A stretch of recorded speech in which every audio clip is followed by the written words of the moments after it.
नमस्कार। आज हम आपके लिए हिंदी विषय के अंतर्गत इंटरनेट वरदान या अभिशाप से संबंधित हम निबंध लेकर आए हैं। तो देखो, परीक्षा में प्रश्न दो तरह से पूछे जाते हैं। एक तो ये कि प्रश्न में किसी में बिंदु दिए रहते हैं, एक ऐसा प्रश्न पूछा जाता है जिसमें बिंदु नहीं दिए रहते हैं, तो अपनी तरफ से वहाँ पर बिंदु अथवा रूपरेखा हमें लिखनी होती है। अगर इंटरनेट से संबंधित किसी भी प्रकार का अगर कोई निबंध आता है तो हम उसको कैसे लिखेंगे, तो चलो फिर हम शुरू करते हैं। तो यहाँ से हम हो जाते हैं गायब, अब पहुँचते हैं स्क्रीन पर। तो स्क्रीन में देखो, प्रश्न आपका दिया है कि इंटरनेट वरदान या अभिशाप विषय पर 300 शब्दों में निबंध लिखिए। तो यहाँ पर हम जो बिंदु वाले प्रश्न लेकर आए हैं, ठीक है, या तो किसी में ये बिंदु नहीं पूछे जाते हैं, अपनी तरफ से लिखने होते हैं, या तो फिर पूछे जाते हैं। अगर बिंदु दिए हों तो कैसे हम उत्तर इसके लिखेंगे।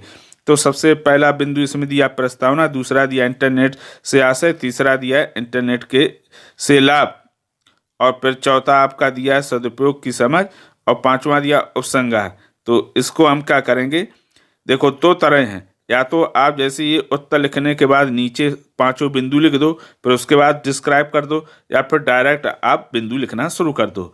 तो आपको जो उचित लगे वो कर सकते हो। तो हम लिखेंगे उत्तर, उत्तर में हमने लिख दिया निबंध, निबंध में लिखेंगे इंटरनेट वरदान या अभिशाप। अब परीक्षा में 3-4 प्रश्न पूछे जाते हैं जिनमें से एक करना होता है। जो भी प्रश्न आप करें वो यहाँ पर नंबर उसका लिख दें अवश्य, ठीक।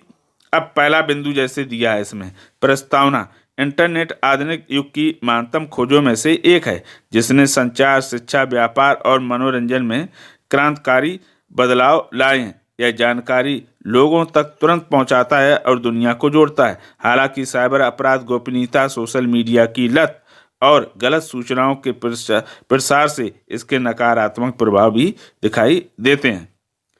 फिर उसके आगे लिखेंगे कि इसलिए इंटरनेट एक शक्तिशाली साधन है जिसका उचित उपयोग इसे वरदान बनाता है, जबकि ज़्यादा और दुरुपयोग इसे अभिशाप में बदल सकता है। फिर उसके बाद आपका आता है बिंदु नंबर दूसरा, तो इसमें लिखेंगे इंटरनेट से लाभ।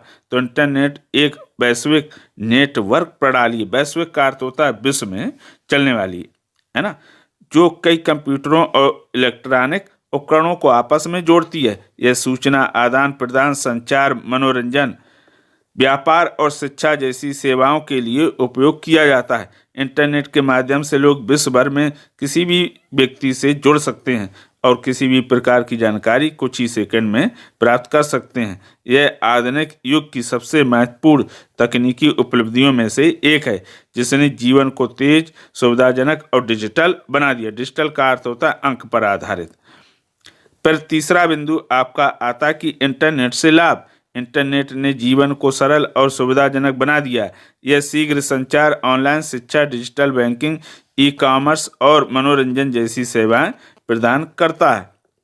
दुनिया भर की जानकारी कुछ ही सेकंड में उपलब्ध हो जाती है, जिससे ज्ञान और कार्यक्षमता में वृद्धि होती है। सोशल मीडिया के माध्यम से लोग जुड़ सकते हैं और व्यापार को बढ़ावा दे सकते हैं। सही उपयोग से यह विकास और प्रगति का महत्वपूर्ण साधन है। अब आता है बिंदु नंबर आपका 4, इसमें दिया सदुपयोग की समझ, यानी जो इंटरनेट उसके सदुपयोग।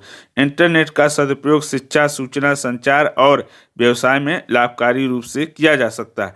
इसका उपयोग ऑनलाइन अध्ययन, शोध, रोजगार, डिजिटल बैंकिंग और सकारात्मक सामाजिक संपर्क के लिए करना चाहिए। हमें समय प्रबंधन और साइबर सुरक्षा का ध्यान रखते हुए इसका उपयोग करना चाहिए ताकि गोपनीयता सुरक्षित रहे। यदि इंटरनेट का सही और नैतिक रूप से उपयोग किया जाए तो यह प्रगति और विकास का प्रभावी माध्यम बन सकता है।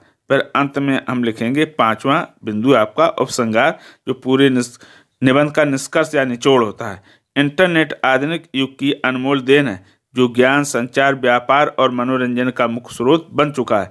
इसके लाभ बहुत हैं, लेकिन इसके दुरुपयोग से कई समस्याएं भी उत्पन्न होती हैं, जैसे साइबर अपराध, गोपनीयता नुकसान और समय की बर्बादी। इसलिए हमें इंटरनेट का उपयोग सोच समझकर करना चाहिए।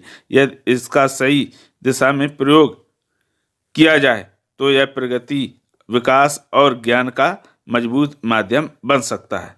तो इस प्रकार से ये हो गया आपका इंटरनेट का वरदान या अभिशाप से संबंधित निबंध।